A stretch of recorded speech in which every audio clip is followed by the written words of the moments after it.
غوث پاک کے روحانی بیٹے ہیں حضرت سیدنا محی الدین ابن عربی رحمت اللہ علیہ.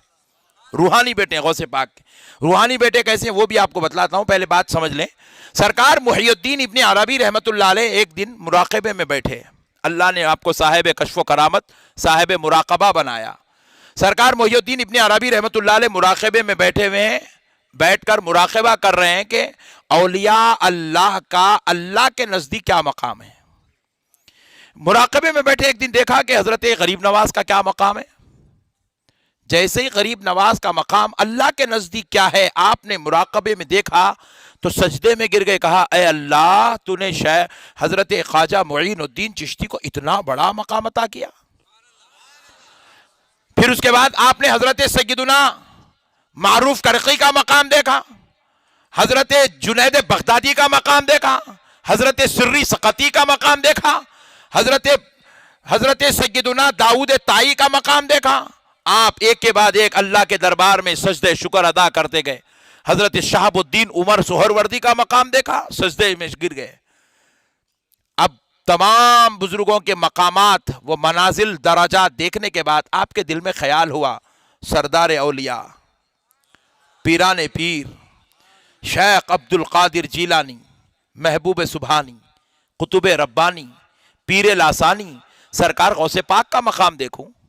تو غوث پاک کا مقام دیکھنے کے لیے آپ کے روحانی بیٹے حضرت محی الدین ابن عربی مراقبے میں تشریف لے گئے اور مراقبہ کر کر آپ نے اپنے غوث پاک ولیوں کے سردار کا مقام دیکھنا چاہا.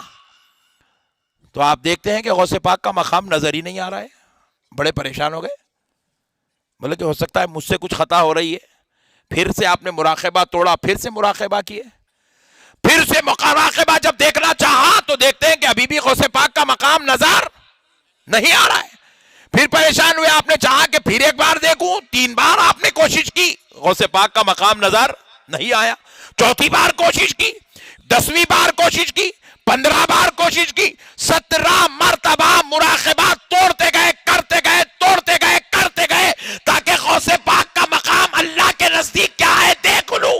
مگر ہر بار پریشان ہو گئے، ہر بار فکر میں مبتلا ہو گئے کہ مجھے غوث اعظم کا مقام نظر کیوں نہیں آ رہا ہے. لاکھ کوششوں کے بعد جب آپ پریشانی کے عالم میں بستر پر لیٹے آپ کو نیند لگ جاتی ہے تو سرکار غوث اعظم شیخ عبد القادر جیلانی آپ کے خواب میں تشریف لاتے ہیں اور لا کر فرماتے بیٹا محی الدین تم ہمارا مقام نہیں دیکھ سکتے کیونکہ میرے بچے جہاں تمہاری ولایت کی انتہا ہوتی ہے اس سے کروڑوں میل آگے ہماری ولایت کی ابتدا ہوتی ہے. اللہ نے غوث پاک کو یہ مقام عطا کیا.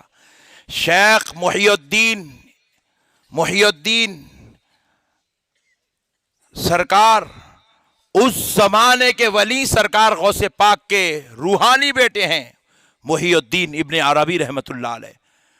سرکار محی الدین ابن عربی کیسے روحانی بیٹے ہیں ذرا یہ بھی سن لے، آپ کو پتا چلے کون ہیں جو غوث پاک کے مقام کو مراقبے میں نہیں دیکھ سکے. کیا شان ہے غوث پاک کی. سرکار محی الدین ابن عربی کے والد سرکار غوث پاک کے دربار میں بیٹھا کرتے تھے. ہر روز آپ کی مجلس میں، آپ کی خدمت میں، آپ کی صحبت میں رہا کرتے تھے. لیکن ایک دن سرکار محی الدین ابن عربی کے والد بزرگوار سرکار غوث پاک کی مجلس میں بیٹھے ہوئے، چہرے کے آثار پورے فکر سے لبریز ہیں، مایوسی چہرے پر چھائی ہوئی ہے، بڑے ٹینشن میں ہیں. غوث پاک سرکار نے آپ کو پوچھا کیا بات ہے، کس چیز نے تمہیں فکر میں مبتلا کر دیا، کس چیز نے تمہارے چہرے پر مایوسی چھا رہا ہے. تو حضرت غوث پاک کے دربار میں محی الدین ابن عربی کے والد کہتے ہیں سرکار اللہ نے مجھے سب کچھ عطا کیا ہے، آپ کے صدقے سے اللہ نے ولایت کا یہ مقام، اللہ نے اپنے قرب کی وہ منزلیں مجھے عطا کی ہے.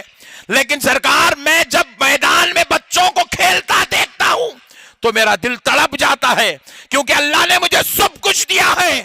لیکن میں رب کی بارگاہ میں بارہا گزارش کرتا ہوں کہ اے اللہ مجھے ایک بیٹا عطا کر دے، مجھے ایک بیٹا عطا کر دے. سرکار مجھے اب تک کوئی اولاد نہیں ہوئی، میری شادی ہو کے قریب 20 سال ہو چکے ہیں، اب تک مجھے کوئی اولاد نہیں ہوئی. غوث پاک سرکار کو دیکھا نہ گیا کہ